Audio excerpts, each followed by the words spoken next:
Welcome to New Possibilities. I speak truth to power without fear. Before I get started with this video, I just want to make a couple of announcements. At 6 p.m. Eastern Standard Time, I'm going to do a hangout. And during that hangout, you can ask me any questions that you have about my videos or just about me personally. I'll entertain those questions, I'll respond to your questions. So it's basically your opportunity to interview me. So check that out. I hope that you all can join that hangout.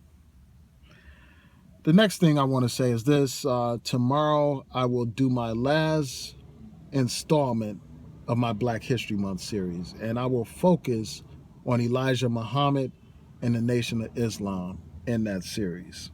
So check that out. And, it's going to cover a lot of things. It's not going to just be a video that paints a rosy picture. It's going to keep it 100. So check that out. I hope that you can watch those videos, join that hangout. But for this video right here, I'm going to talk about this movie, Get Out. I did an earlier video where I did not have any spoilers. So if you have not seen the movie, I encourage you to watch my earlier video that has no spoilers. I will include a link in the card so that you can watch that video for yourself, where I just give an overall assessment of the film. But for this video right here, I'm going to go deep. I'm going to talk about the actual movie, the actual plot, and some themes that were raised in the movie. So, if you haven't seen it, again, this video is going to have some spoilers in it. So the first thing I want to talk about is just the general plot of the movie. So you have an African-American man who's dating a white woman. And the couple goes to visit the white woman's family. It's a rural community, an isolated community, and some crazy stuff pops off. I'll just sum it up and leave it at that. But there are a couple of things that need to be discussed. First of all, this idea of the white racist liberal, that has to be discussed, because that's a theme in the movie. Like, you have these people who brag about how they voted for Obama. They try to pretend to be cool by using black slang and, try to pretend like they are supportive of black people and black culture and interracial dating and all that kind of stuff. But at the end of the day, they are just as racist as white conservatives or any other racist white person. At the end of the day, that's what happened in this movie. These people, despite being quote unquote liberals, despite being so tolerant of interracial dating, the fact of the matter is that these people had no problem kidnapping black people, using black people for experiments and stuff like that, controlling black people and reducing black people down to being servants. So I think that that is a message in this movie, just about the hypocrisy of these white liberals who want to pretend like they are so tolerant and so accepting and this and that, when at the end of the day, many of them harbor racist views and paternalistic views towards black people. So that's one thing that I needed to talk about in this video. Also, this thing of interracial dating. One aspect of this movie that came up was, this whole idea of the black man as the Mandingo stereotype, as some kind of sexual creature that's has a lot of sexual prowess, has a large penis and all that kind of stuff. They kind of touched on that issue when one of the characters approached the African-American character, whose name is Chris. She's touching his muscles and she's asking about how he is in the bed sexually and all that kind of stuff. So it plays into that whole stereotype, that whole issue of the black man and all that kind of stuff. And then at one point, there's another black man who has been kidnapped as well, and he's paired up with an older white woman. So I think those issues of, this sexual stereotype of the black man comes into play. And then at one point, it's revealed that this man's girlfriend, she has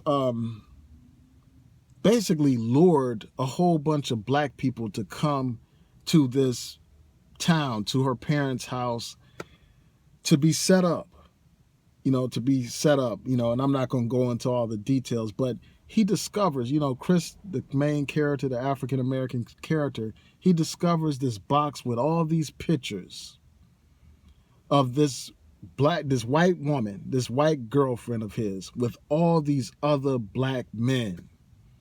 So she has like pictures where she's coupled up with all these black men, where she's hugged up with them, like she's in a relationship with all these people. And it turns out that she basically set up all these black people to be used by her family, to be exploited by her family. And there was even one black woman as well. So I think that speaks to some of these white people. And the first person I thought about when I thought about black bodies, black men being exploited by white women, was Kim Kardashian and the Kardashian family. How these people are in relationship after relationship after relationship with nothing but primarily black men. And how they have leveraged those relationships to benefit themselves financially, to benefit themselves in terms of getting press and getting media attention and expanding their brand and making money off their brand. They have exploited black men. And I think that part of the movie was a message dealing with that very idea. And it also had moments where they showed this woman, this deceptive white woman, basically searching the internet for black athletes to trap, to trick, to deceive. And I think that goes to the whole thing where you have these white women and they get into a lot of relationships with these black successful athletes. And oftentimes these women are not on the same level financially as these athletes. They're exploiting them for their money. They end up taking their money. Their family ends up with the wealth of all these athletes and all that kind of stuff. So it's another form of exploitation. So I think that was another subtle message that was brought out in this movie, just about how some of these white women can be conniving in their pursuit of black men. They're not pursuing them because they love them. They are pursuing them because they want something out of them. Another aspect that they dealt with in this movie was police harassment, racial profiling, because there's a scene where they're driving along, the couple is driving along, the black man and his white girlfriend, and they strike a deer, and the police pulls them over, and the police officer actually asks the black man to produce his driver's license, even though he's not even driving the car. He asked the black man for his ID, even though he's not even driving the car. So I think that was a subtle message dealing with the problems of police and the black community, especially in this era of Black Lives Matter, in this era where we're constantly reminded of the issues involving the police. So I think that they were addressing that in this movie. Also, this issue of black bodies being exploited, that was something that they addressed. Because when you look at this whole phenomenon of organ harvesting, not too long ago, there was an incident where bodies of, I think they were black Somalis, if I'm not mistaken, were recovered in Egypt with their organs missing. And that kind of made me think about this movie, because there's a scene where a character basically wants to use the black man's body so that he could see, so he wants to take this black man's body and essentially gain sight by taking over this black man's body. And, I'm not going to go into all the details. I don't want to just make this a video where I'm talking about the entire movie as opposed to just talking about concepts within the movie. So, yeah, so I think that that's an issue. And it reminds me of an incident that happened I think it was down south somewhere. I can't remember exactly where it was, where an African American was killed, an African American man. And when they looked at his body, his organs were gone and he was filled with newspaper or something to that effect. I will include links in the description box for that article, so that you could read it for yourself. But this whole issue of black organs and the harvesting of those organs, the exploitation of black bodies, I think that that was a subtle message in this film. And also the message of the acceptable Negro. I mean, these white people embraced the Negro after they basically destroyed his mind and made him into a servant, a docile servant.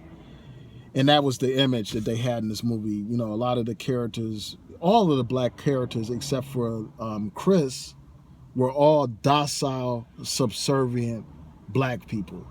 And these white people seemed to love them and enjoy them.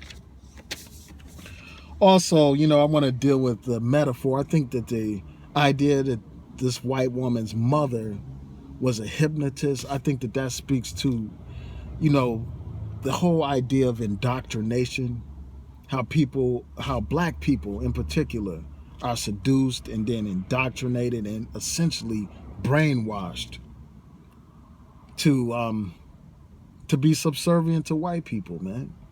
I think that that was a subtle message in that movie. So it's a lot of messages in this movie. And one thing that I really enjoyed about this movie was the fact that they didn't have any white saviors. You know, a lot of these movies, if they depict white people in a negative light, they will often have a white savior to counterbalance that. Like in Hidden Colors or in that movie Django and all these other movies, they'll always have this white liberal character to make it seem as if all white people are not evil. And I'm glad that they didn't really have that in this film. And, you know, I'm running short on minutes. I know that I only have a little bit of time on this iPhone to upload videos. So I'll just conclude by this point. You know, another character in this movie, a supporting character, is somebody that plays an officer with the, you know, the travel authority, you know, like when you go to the airport, you know, they have security guards and all that kind of stuff. Well, he plays Chris's close friend and he's like supportive and, you know, and he uncovers this conspiracy and he begins to talk to the police about it, but nobody wants to believe him. They think he's crazy and they're just laughing at him and all that kind of stuff. I think that's a metaphor for the people that have knowledge, like the people that have knowledge in society are scorned. And I know that I'm one of the people that make fun of conspiracy theories, but really this guy knew what time it was, but they treated him like he was crazy. And I think that that's a metaphor for how conscious people are treated within this society. People that know what time it is and know what's going on. So it's a lot of messages in this movie. So with that, I'll say peace and blessings to each and every one of you. Tell me what you thought about it. Please rate, comment, and subscribe. And I may do one more video on this subject. So look out for that. Peace.